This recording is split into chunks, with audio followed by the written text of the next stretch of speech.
Hey, and thank you for clicking play.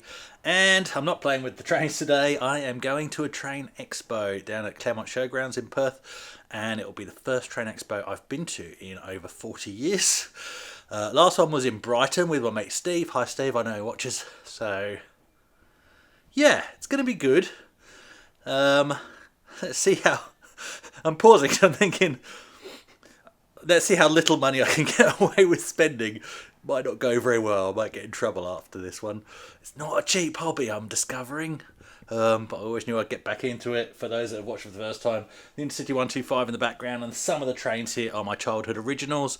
Others are, well, the APT in the background is one that I bought recently, brand new, because I always wanted one of those. And a couple of the other things are ones that were bought for my dad, who has, sadly since passed, so they're now mine.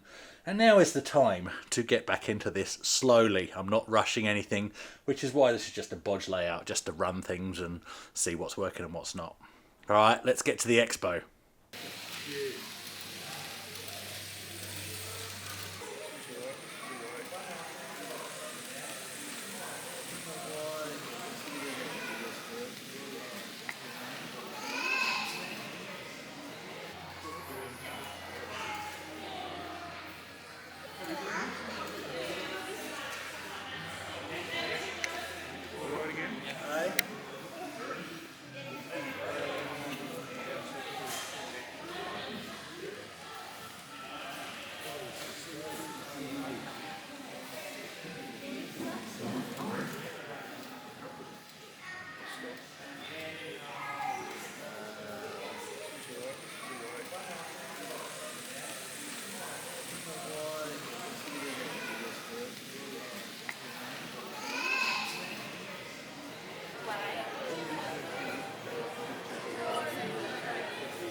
Pretty flash camera you got there. No, it's one of the cheaper ones. Really? Yeah. Looks flash. Yeah, I can't remember how much it was. It was about 600 or something. I mostly stuff because I'm into virtual computers and stuff. But that slid into anything from my childhood. Hence why I'm here, right? I've still got my original Intercity 125 from back in the 80s. So off the back, and some of my other stuff, so off the back of that. And I always knew I'd get back into it, so like I said. So now's the time. And my son's sitting down there, he's got some of my dad's trains. Oh, nice. And what's even more impressive apparently is it's still got the box. Yeah, oh nice. Yeah, I've still got my boxes. Yeah, Still got all my that's boxes. partly it's worth a small fortune, the boxes. Yeah, that's right. Yeah. I was going to...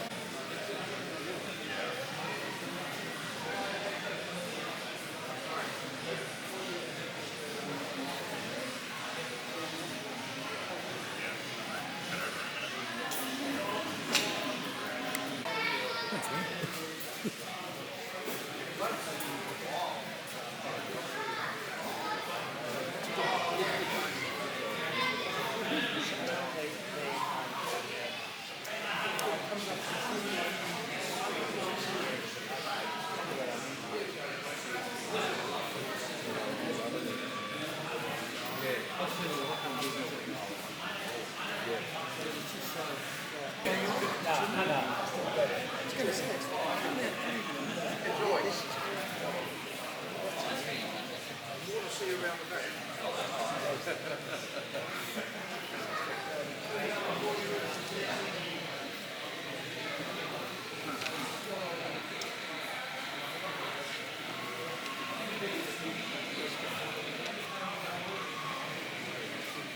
Can I come through, Rod? Yes.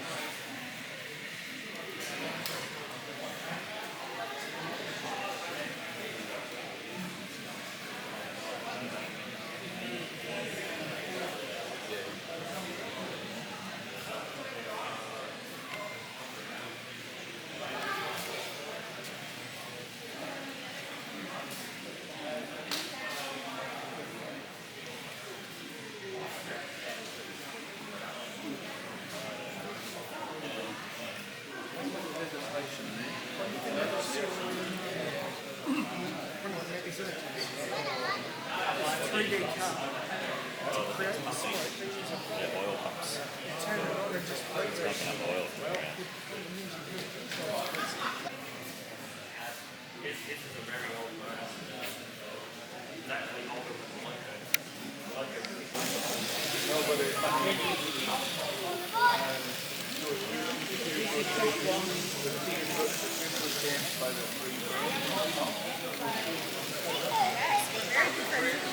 the ground.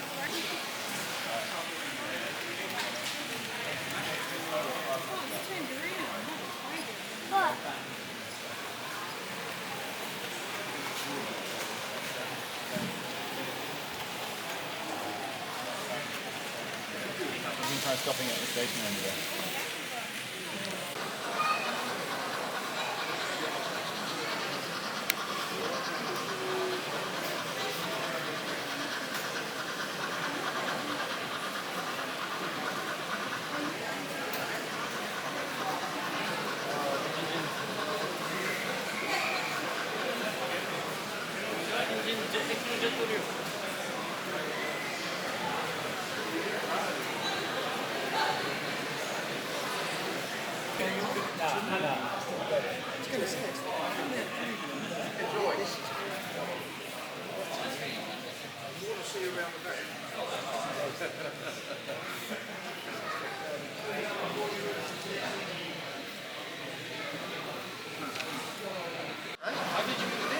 It comes apart. Comes apart before set. It actually will come apart into 5 pieces. For moving it apart. I just do a 3 section and a 2 section.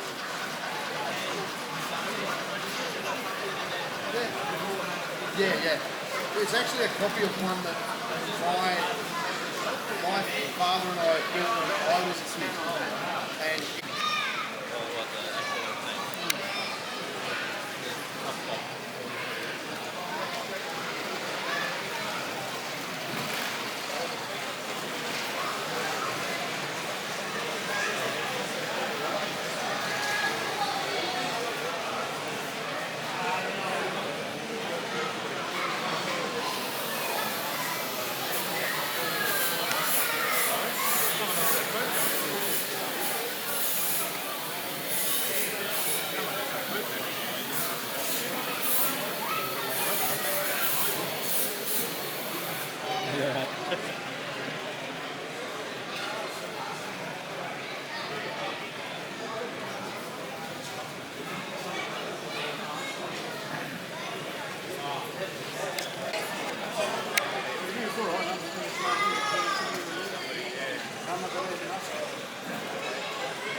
come through, Rod? Yes.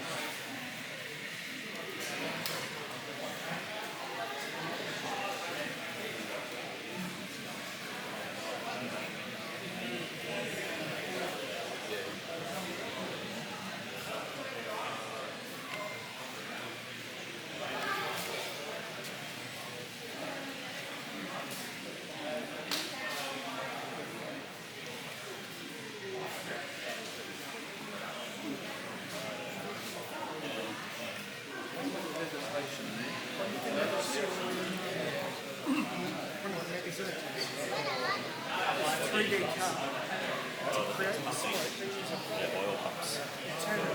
Pumping up oil from the ground.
Sheep.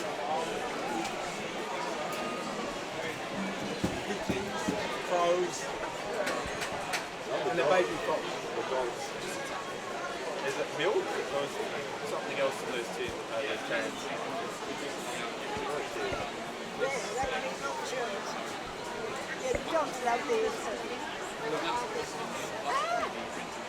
There's a squirrel. There's a mouse. There's the rats. All the soldiers round the base. Yeah, round the bin. Round the bin. Where else are you going to be? There's a bird over there. Oh, look. There's a low special. There's the crows, and there's the pigeons up here, and the baby fox up here.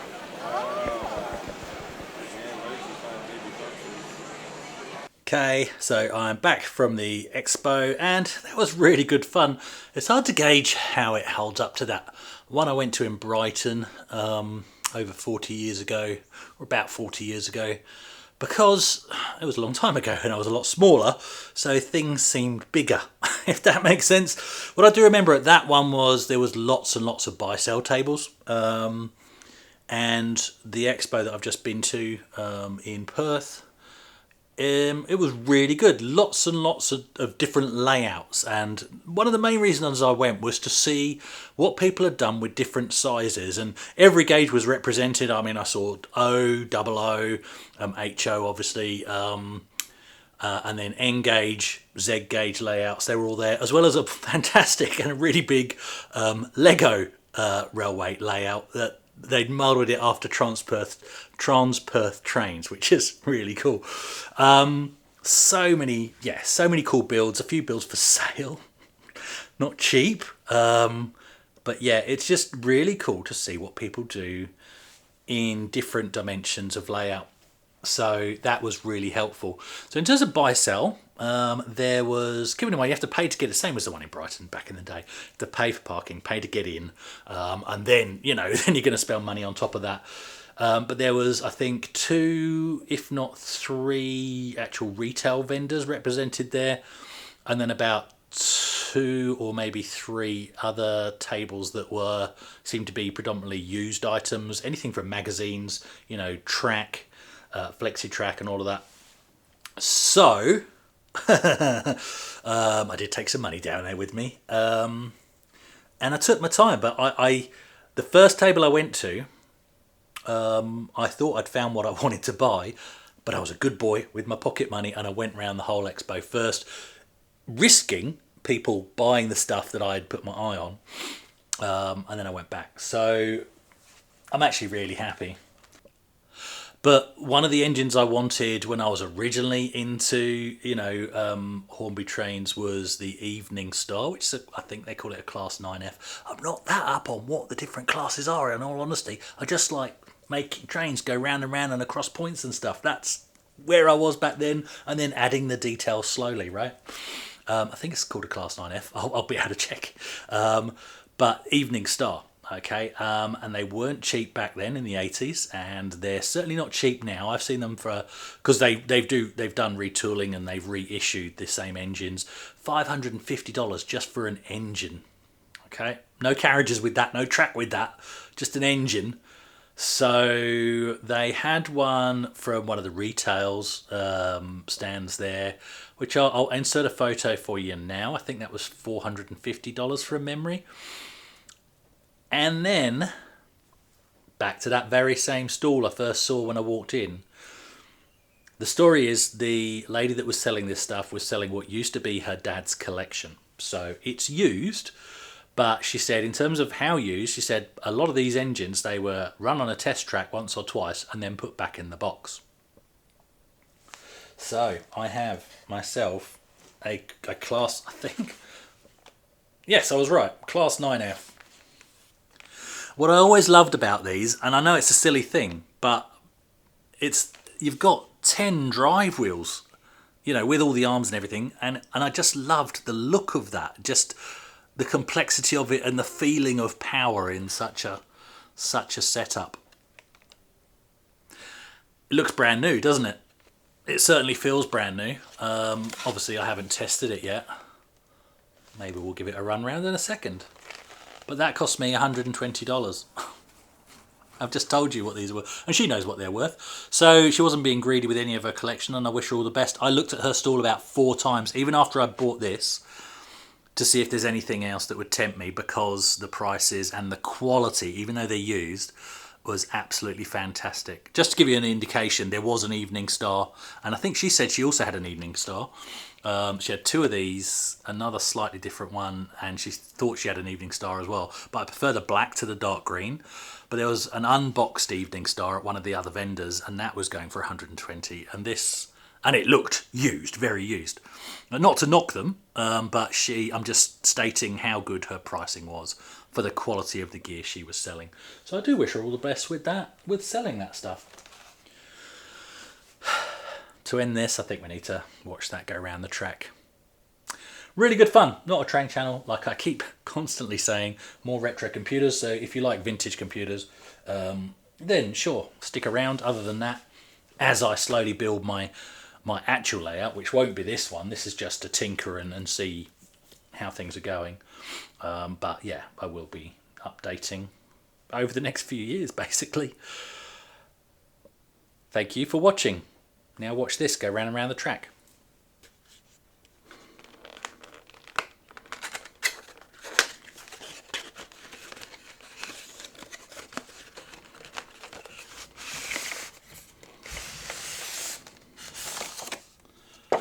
Ooh, 'tis nice. I know it seems silly to have one in foam again, like some of my older stuff.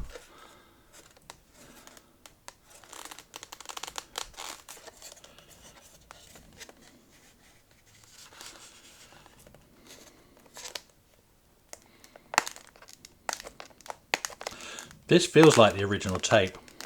She did say where there were multiples, he did sometimes buy, her father, one to convert and one to keep. So maybe what I've ended up with here is one that's never been touched.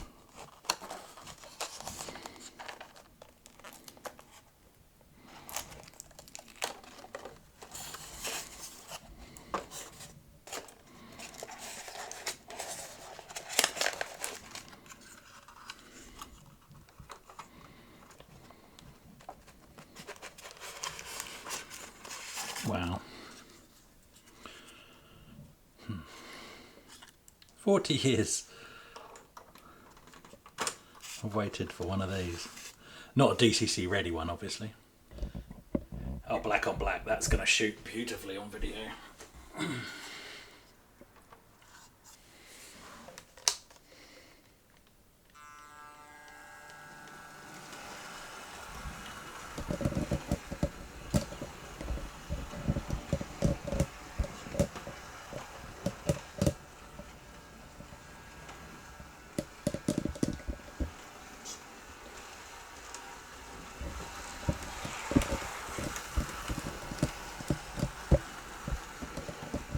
That is running beautifully. That feels like a brand new train.